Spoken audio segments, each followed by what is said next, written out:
Dans un article intitulé « Notes sur l'excision », la princesse Marie Bonaparte, pionnière de la psychanalyse en France, s'interroge si la masturbation vaginale existe vraiment. Son argument est que la petite fille s'y contenterait de caresser le clitoris pour prendre son pied. L'usage par moi de cette expression populaire, prendre son pied, vise à attirer votre attention sur le fait que, comme je l'ai signalé plus haut, n'importe quelle partie du corps peut être source de satisfaction sexuelle et non génitale, car cette dernière est réservée aux organes génitaux. Pour Marie Bonaparte, les hommes peuvent se sentir menacés par ce que peut avoir une apparence phallique chez la femme. Pour cette raison, ils insistent pour que le clitoris soit enlevé.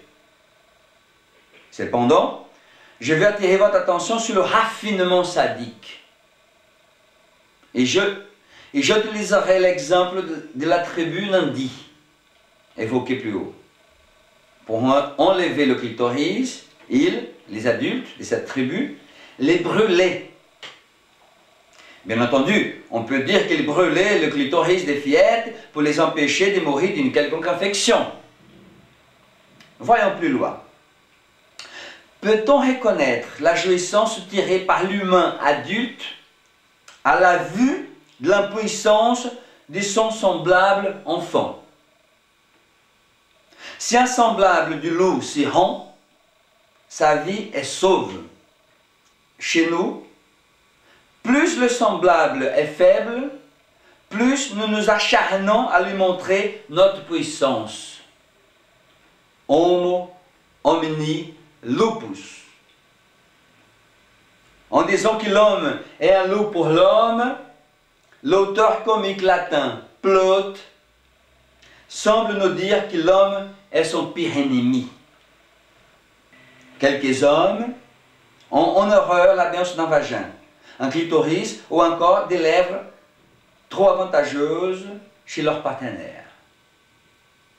Je pense à quelqu'un d'origine maghrébine qui rencontre dans une fête une femme et lorsque cette dernière s'y trouve nue devant lui, il remarque la taille avantageuse de ses grandes lèvres. Ce truc qui pend, selon se dire. Ce truc qui pend vient activer chez lui l'horreur d'un fantasme homosexuel. Fantasme où il s'est frotté au sexe d'un autre homme. À ce moment, sa partenaire n'est plus une femme, mais la sustentation imaginaire de son fantasme. L'acte sexuel, qui était bien parti, toujours selon ses dires, s'évanouit avec son érection. Il n'a plus jamais voulu rencontrer cette dame. Pour Lou Andrea Salomé, une autre psychanalyste, le vagin est un annexe de l'anus. En la citant, je vise à attirer votre attention sur les nombreuses et énigmatiques voies de jouissance que les femmes peuvent tirer de leur corps. Si on la laisse sans laisse, c'est la jouissance sans limite. C'est la jouissance folle. La jouissance de l'homme, non. C'est un truc plus débile. Je vous dirais même limité en couleur. C'est comme la couleur de ses habits. C'est du noir ou du marron pour les costumes, chaussettes et chaussures. Pour les chemises, ce n'est pas plus spectaculaire. C'est du blanc ou du bleu. C'est ce qu'on appelle du traditionnel. Et quand vous voyez toutes ces positions extraordinaires dans les livres et dans les films classés X de notre modernité qui traitent de la vie génitale, nous avons plus affaire à des fantasmes masculins qu'à autre chose. Dans leur grande majorité, ces images visent simplement à donner à voir, car dans le quotidien, comme disait une dame à propos de son mari, elle trempe les biscuits, éjacule, s'y retourne et a des mains. Hippocrate avait surnommé le clitoris le serviteur qui invite les hôtes. Donc, il ne faut pas s'étonner que les petites filles soient persécutées, mal vues et malvenues par nous, les adultes.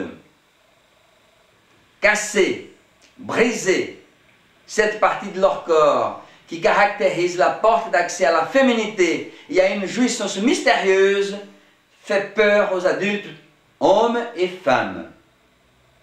De là, l'ablation de ces clitoris, de ces lèvres, de cette organisation corporelle étonnante et énigmatique pour l'adulte sexué qui a refoulé sa sexualité infantile. Comment brider cette jouissance féminine?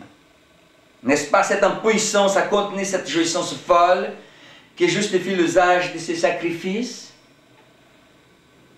Exciser une fillette est la preuve de ce que le rituel dans son registre symbolique est refusé et que l'unique expression admise est que le rituel se déroule dans le réel de la chair, comme une façon imaginaire d'essayer de museler les muselables. Pour quelle raison les êtres viennent rencontrer un psychanalyste?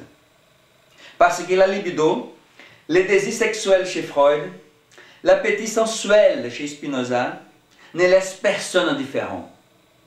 Qu'ils se disent femme ou homme, qu'ils se disent ni l'un ni l'autre, ou encore qu'ils se disent entre deux.